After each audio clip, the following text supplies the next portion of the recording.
Hi all, so welcome to the today's tutorial. So today we will deep dive in the enhanced input system, which is quite new to the latest 5.1. So till 5, like till Unreal 5, it was in the beta mode, but now in 5.1 it is like full-fledged and in the production mode. So we will take a look how we can integrate in the blueprint. What is the difference, like in comparison to the previous one, and we will also see how we can integrate in the C++. So it will be the series because we will also deep dive in the like player input, how we can customize it because they have like enhanced it actually. So that we will look. So I'm just choosing the third person template. I can also choose the empty, but I want the avatar, so that is why. And I am choosing blueprint, so we can see how we can, like start it in the C++ from scratch. So I am giving it a name like input test, and let me create it, and this is the blueprint without start content. Okay, so we are up. Next thing is we already do have these things, which I do think that I will create on my own. So I will just delete it, force delete. I will go to the blueprint in the character. I will delete the code. We can explore it. What do you say? Okay. Okay. So okay. So if you are in the previous version and if you want to include the enhance input, what you can do, go to the project setting, type input, go down. See here it is saying the editor enhance player input. Here in your case it will be different. So first okay, these two things will be there in your class: default player input class and default input component class. For you it will be the player input, so you have to click on the enhanced input, player input. And for the default input component class, again you have to choose the enhanced input component. Those two things will not be visible, so what you have to do, you have to go to the plugin, okay, and type the enhanced input. So it is already checked because I am in 5.1. Okay. Okay, now the next thing we will see what are the changes and like how we can integrate it in our project. So what I will do, for the look, it will remain the same. Let me delete this add mapping context, that we will do on our own, and these two also. I'm keeping the IA look because it's quite similar with the move one. So uh, you will see. Okay. So first, if you will click right in the third person blueprint input. Okay, so right in the input we have a section. So this is the input action, and we have something called input mapping context. So input mapping context default. So what it is, the collection, like collection of all the mappings which we will do. So it is quite similar to project setting and this input section. So it is quite similar to this file, you can say. It was the collection of actions mapping and access mapping, so it is quite same. So all the mappings which we will create, we will add them here, and it will be a group. So this is first. Second, the inputs. So I will delete the jump and move because we will create this on our own. So just click right input, go to the input action. So first input action which I think I will create, it will be the jump. What does it mean? Like when we will click, so it is saying that what type of output do you like you are seeking, like digital ball. So there are four type actually. Boolean, like it will be true or false. So it is like the button, like press button and release button. It will be like that, and like you can utilize it, and the value will be like a true or false.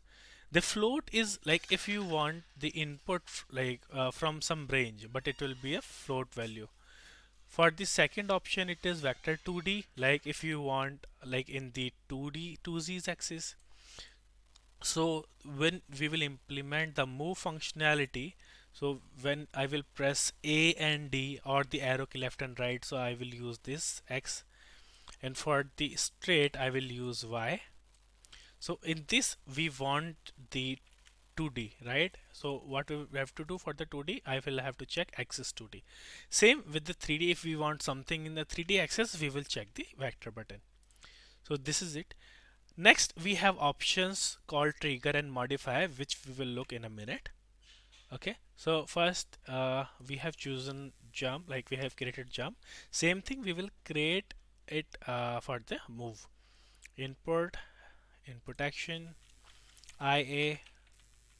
IA I'm prefixing because it is input action. So IA, and this is what we called move. So when we will go there, so in the move it will be the type of 2D because we have just gone through why we want that. So the utilization is like previously what we were doing, we were breaking these things in the 2D, like we used to do the implementation of the move functionality in the for like in the previous version. So we were taking like move left one axis, then the move right, sorry, move up to one axis. So this is the group. So how we will do that now, like these things we have created come out. So this thing like input mapping context we have created, what I will do, I will include these three in the mapping context. So it was three, I guess. Mapping, first is jump, again look and move. Okay, first jump. For the jump I want spacebar, and do I want anything else? No. So let's try that, and how we will do the implementation. I think we have a variable, just give me a second. So let's do one thing. uh, I will create a variable. So, input context and input context,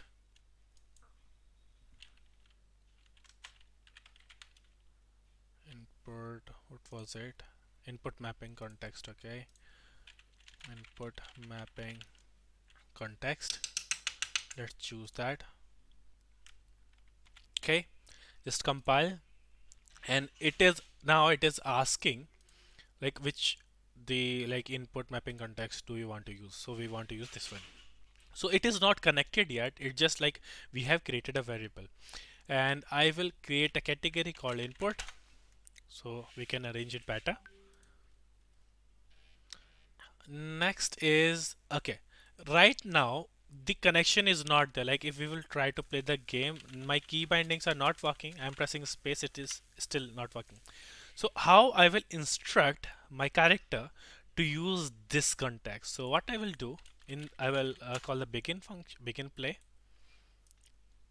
and in the begin play get player controller I and mapping context, add mapping context. Okay, first I will have to get the subsystem. So input subsystem, enhance local player subsystem. So this is the module.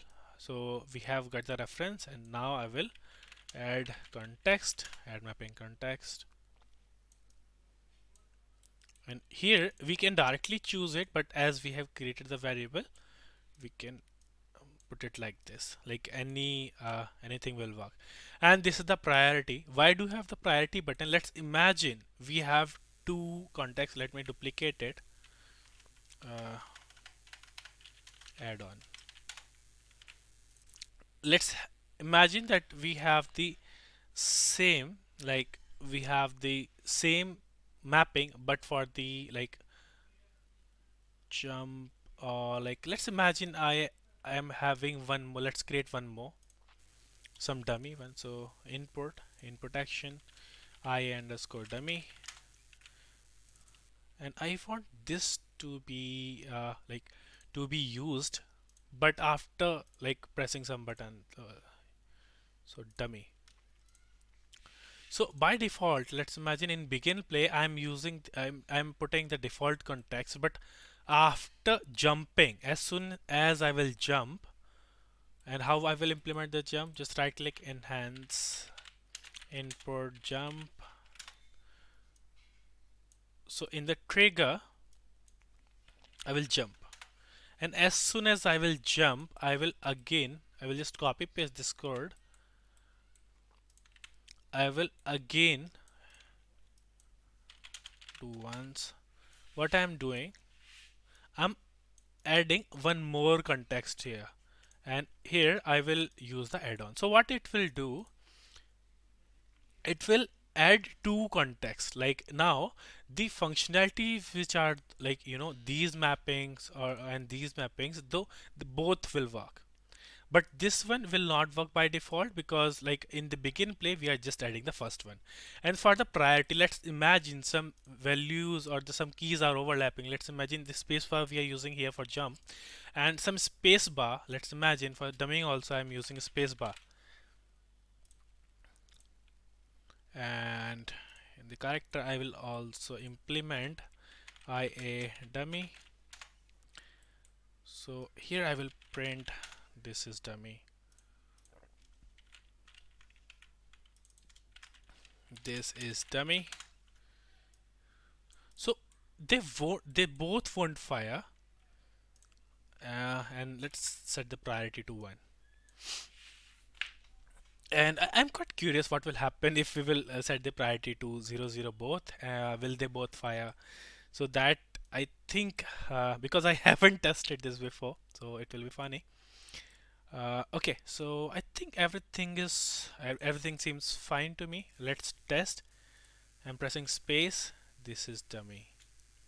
Okay, thing worked, but the dummy uh, was working for me. So okay, if we will remove this context, so let's get it first.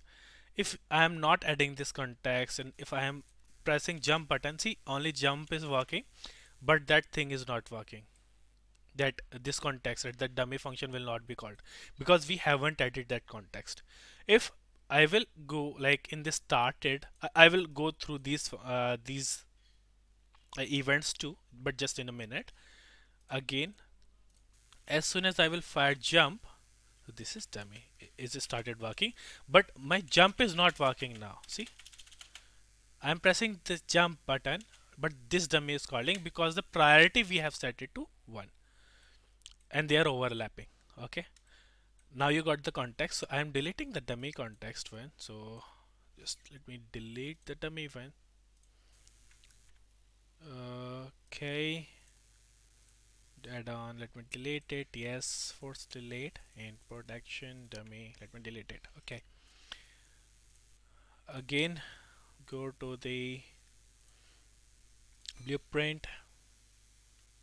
Save all. Save all. Go to the character.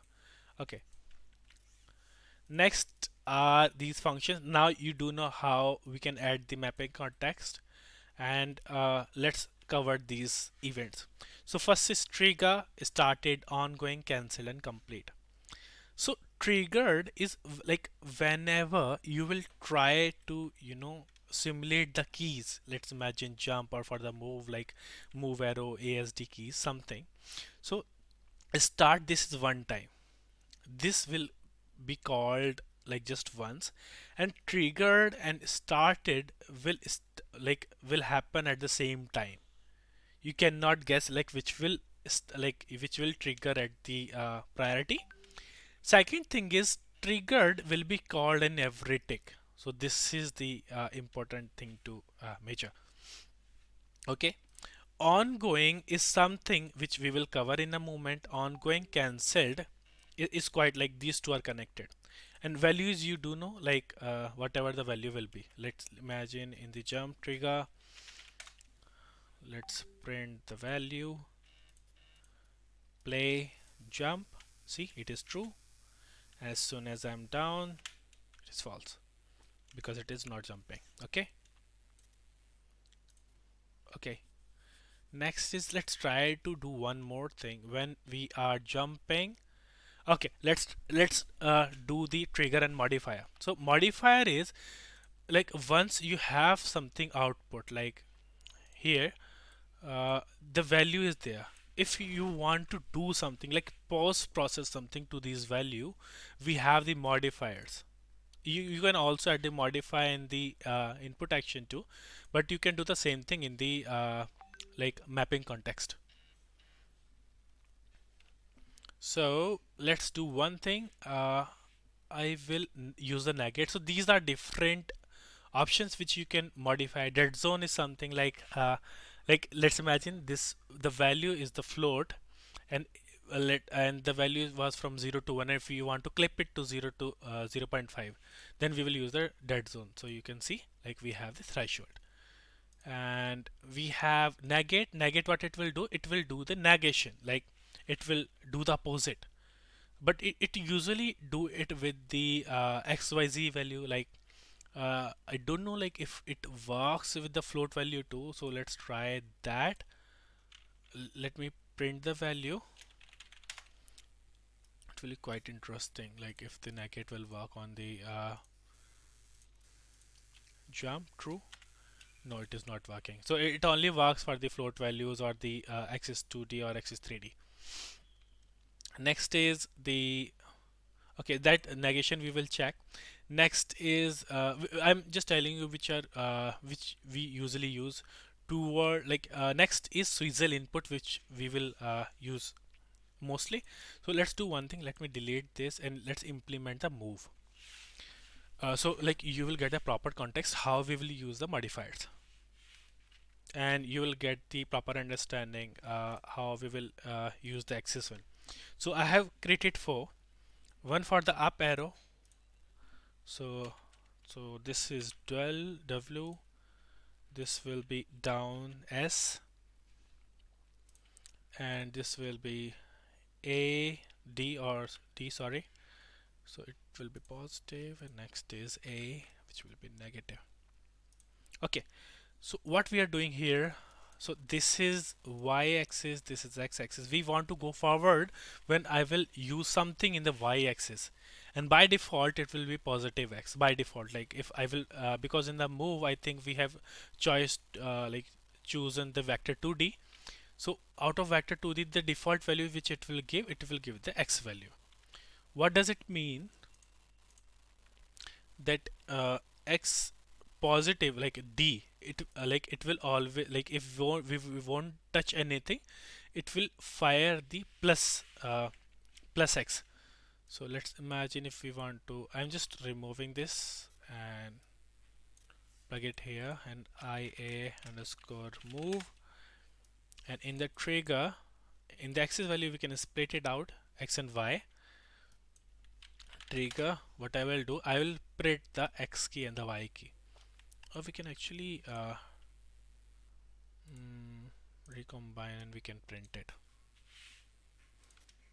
Okay, so right now D is the x-axis and by default.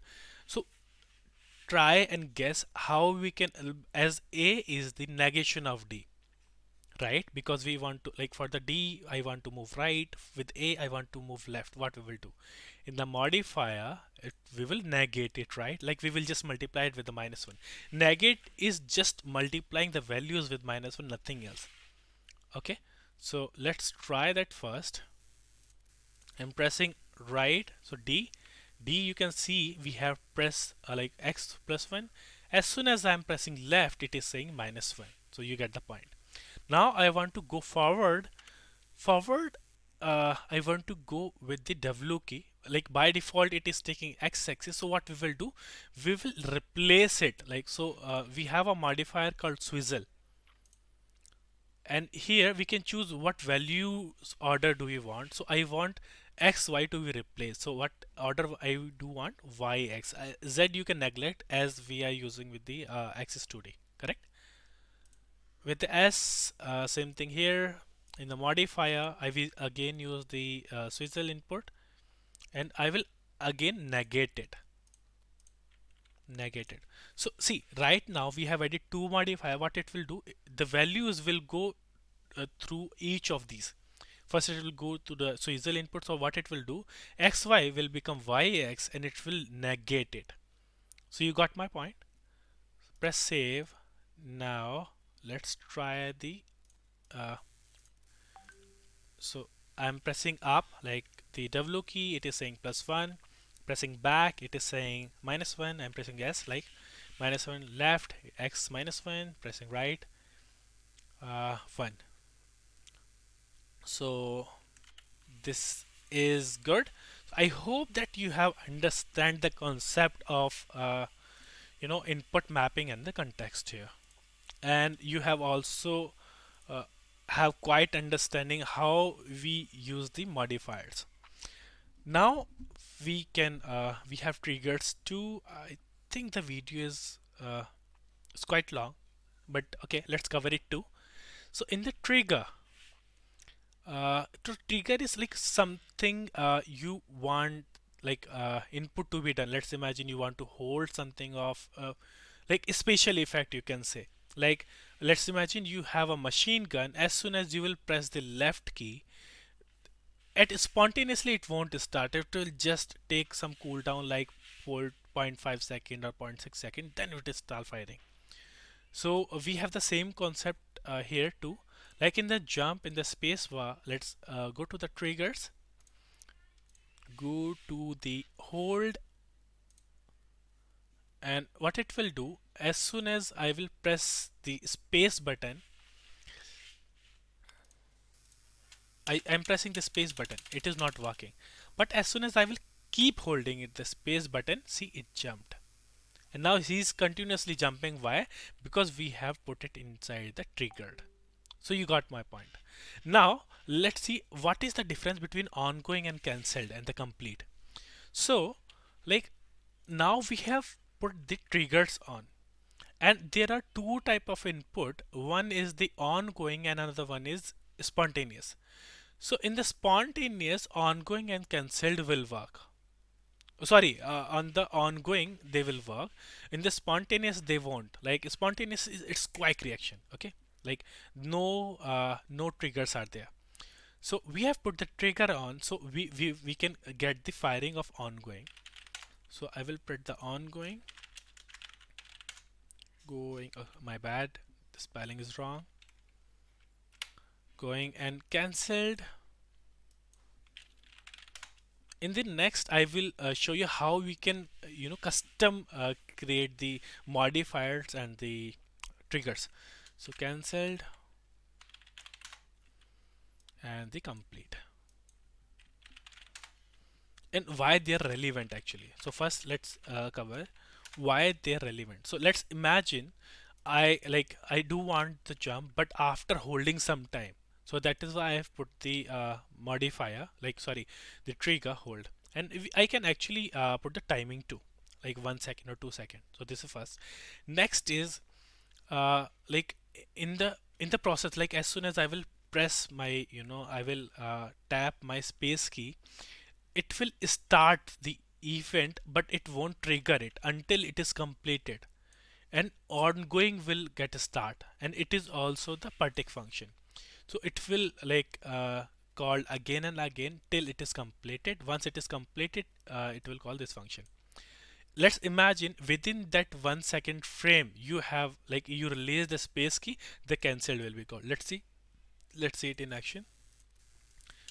See, ongoing cancelled, ongoing cancelled. As soon as I will keep pressing that button, ongoing is there, and I got the callback of completed. As you can see at the left, at the end, I will get the callback of completed. You got my point? So that was it. I think it's already 24 minutes and we have covered everything. In the next lecture, we will go and customly created our own modifier, our own trigger, and we will see how we will implement it inside the C++. That was it. Thank you and have a nice day.